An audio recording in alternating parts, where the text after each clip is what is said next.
ಟೀಕೆಗಳು ಈ ಟೀಕೆ ಟಿಪ್ಪಣಿಗಳಿಗೆ ನಮ್ಮ ಯುವ ನಾಯಕರಂತ ನಿಖಿಲ್ ಕುಮಾರಸ್ವಾಮಿ ಅವರು ಯಾವುದೇ ಕಾರಣಕ್ಕೂ ಎದುರಲ್ಲ. ಈಗ ರಾಜ್ಯಾದ್ಯಂತ ನೋಡ್ತೀನಿ ಸ್ಟೇಟಸ್ಸು ಸಾಧನೆ ನಿಖಿಲ್ ಕುಮಾರಸ್ವಾಮಿ ಅವ್ರದ್ದು ಏನು ಸಾಧನೆ, ಅವ್ರ ಸ್ಟೇಟಸ್ ಏನು ಅಂತ ಕೇಳೋಕ್ಕೆ ತುಂಬ ಜನ ಕೇಳ್ತಿದ್ದಾರೆ, ಆಲ್ರೆಡಿ ಕೇಳಿದ್ದಾರೆ. ಅವ್ರಿಗೆಲ್ಲ ಏನು ಉತ್ತರ ಹೇಳ್ತೀವಪ್ಪ ಅಂತ ಅಂದರೆ, ನಿಖಿಲ್ ಕುಮಾರಸ್ವಾಮಿ ಅವರು 2 ಸಲ ವಿಧಾನಸಭಾ ಕ್ಷೇತ್ರದಲ್ಲಿ ನಿಂತು ಸೋತಿದ್ದಾರೆ, 1 ಸಲ ಲೋಕಸಭಾ ಕ್ಷೇತ್ರದಲ್ಲಿ ನಿಂತು ಸೋತಿದ್ದಾರೆ. ಜನಗಳು ಅಲ್ಲಿ ಗೆಲುವಿನ ಅಂತರಕ್ಕೆ ಹೋಗಿ ಸೋತಿರೋದು, ಯಾವುದೋ ಹೀನಮಾನವಾಗಿ ಸೋತು ಬಂದಿಲ್ಲ ನಿಖಿಲ್ ಕುಮಾರಸ್ವಾಮಿ ಅವರು. ಒಂದು ನಾವು ಸೋತಿದ್ದೀವಿ ಅಂದ್ಬಿಟ್ಟು ಹೋಗಿ ಬೇರೆಯವ್ರ ಥರ ಕೈಕಟ್ಟಿ ಹಿಂಗೆ ಜನ ತಿರಸ್ಕಾರ ಮಾಡಿಬಿಟ್ರು ಅಂತಲೂ ಕೂತಿಲ್ಲ.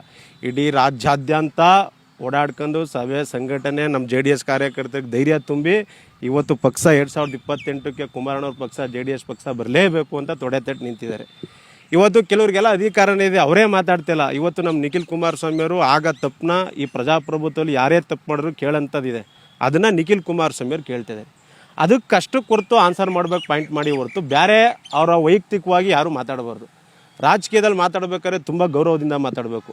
ಯಾರಿಗೆ ಆದರೂ ಒಬ್ಬ ಕೂಲಿ ಕಾರ್ಮಿಕನಿಗೂ ಆದದ್ದು ಅವ್ನಿಗೆ ಆದಂಥ ಸ್ಟೇಟಸ್ ಇದೆ, ಒಬ್ಬ IT ಬಿಟಿಲಿ ಕುತ್ಕ ಸಿಸ್ಟಮ್ ಕೆಲಸ ಮಾಡೋನಿಗೆ ಅವ್ನಿಗೆ ಆದಂಥ ಸ್ಟೇಟಸ್ ಇದೆ. ಅದರಿಂದ ಯಾರನ್ನೇ ಆದರೂ ತೇಜಾವಧೆ ಮಾಡ್ಬೋದು. ಈಗ ಕೆಲವ್ರು ಬರ್ತಾರೆ, ನಿಖಿಲ್ ಕುಮಾರಸ್ವಾಮಿ ಅವ್ರು ಏನು ಸಾಧನೆ, ಅವ್ರ ಸ್ಟೇಟಸ್ ಏನು, ಅವ್ರು 3 ಬಾರಿ ಸೋತಿದ್ದಾರೆ. ಸ್ವಾಮಿ ಸೋತಿರೋರು ಇತಿಹಾಸ ನೋಡ್ರಿ, ಎಂಥ ಘಟಾನುಘಟಿ ನಾಯಕರೆಲ್ಲ ಸೋತಿದ್ದಾರೆ. ಸೋತಿ ಇವತ್ತು ಮತ್ತೆ ಗೆದ್ದು ರಾಜ್ಯ ಆಳ್ತವ್ರೆ. ತುಂಬ ಘಟಾನುಘಟಿಗಳ ನಾಯಕ.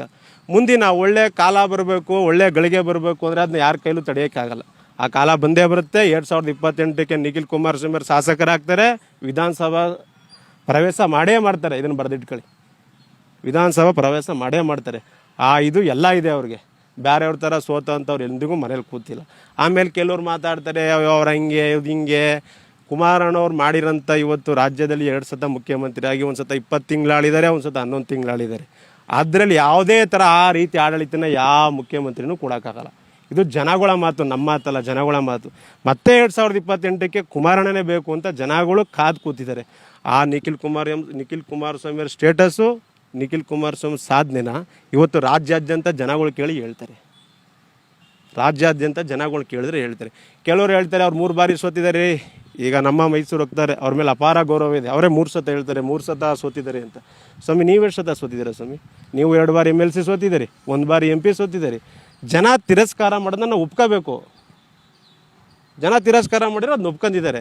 ಮುಂದೊಂದು ದಿವಸ ಬಂದೇ ಬರ್ತಾರೆ, ಅದರಲ್ಲಿ ಯಾವುದೇ ಆದ ಸಂಶಯನೇ ಇಟ್ಕೋಬೇಡಿ.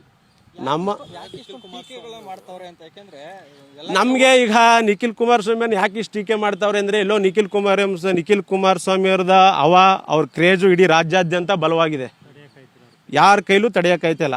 ಇದಕ್ಕೆ ಟೀಕೆ ಟಿಪ್ಪಣಿ ಮಾಡ್ತಾವ್ರೆ. ಅಭಿವೃದ್ಧಿನ ಸಹಿಸಕ್ಕಾಗ್ದೇನೆ ಅಪಪ್ರಚಾರ ಮಾಡ್ತಾ ಇರೋದು. ನಾನು ಹೇಳೋದೇನೆಂದರೆ, ಕೆಲವು ರಾಜಕೀಯಗಳಲ್ಲಿ ಟೀಕೆ ಟಿಪ್ಪಣಿಗಳು ಇದ್ದಿದ್ದು ಕೆಲವು ಚೌಕಟ್ಟಲ್ಲಿ ಮಾಡಬೇಕು. ಆ ಚೌಕಟ್ಟನ್ನ ಮೀರಿದಾಗ ತುಂಬ ಮಾತಾಡೋಕ್ಕೆ ನಮಗೂ ಬರುತ್ತೆ. ಈಗ ಯಾರೋ ಆ ಸಹೋದರಿ, ಆ ದೇವೇಗೌಡರು ರಕ್ತ, ಆ ಕುಮಾರಸ್ವಾಮಿ ರಕ್ತ ಅದೆಲ್ಲ ಹೇಳ್ತಾರೆ. ಯಾಕೆ JDS ಅಲ್ಲಿ ಕಾರ್ಯಕರ್ತರು, ಮಹಿಳಾ ಕಾರ್ಯಕರ್ತರಿಲ್ವಾ, ಅವ್ರು ಮಾತಾಡೋಕ್ಕೆ ಬರಲ್ವಾ? ಆದರೆ ನಮ್ಮ ಪಕ್ಷದ ಸಿದ್ಧಾಂತ ಅದಲ್ಲ. ಕೆಲವು ಚೌಕಟ್ಟಿದೆ, ಆ ಚೌಕಟ್ಟೊಳಗಡೆ ಮಾತಾಡಬೇಕು. ಅದರಿಂದ ದಯವಿಟ್ಟು ಯಾರ ಬಗ್ಗೆ ಏನೇ ಮಾತಾಡಿದ್ರು, ಸ್ಟೇಟಸ್ ಆಗಲಿ ಸಾಧನೆ ಆಗಲಿ, ಅವ್ರವ್ರು ಇದಾಗಿ ಮಾತಾಡಬಾರ್ದು. ಯಾರ್ಯಾದರೂ ಲಘುವಾಗಿ ಮಾತಾಡಬಾರ್ದು.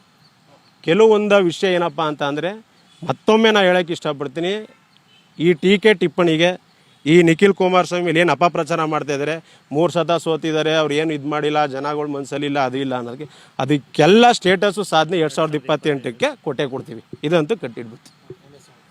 ನಾನು ಯರಗನಹಳ್ಳಿ ಸಿದ್ದೇಗೌಡ, JDS ನಿಷ್ಠಾವಂತ ಕಾರ್ಯಕರ್ತ, ಮೈಸೂರು.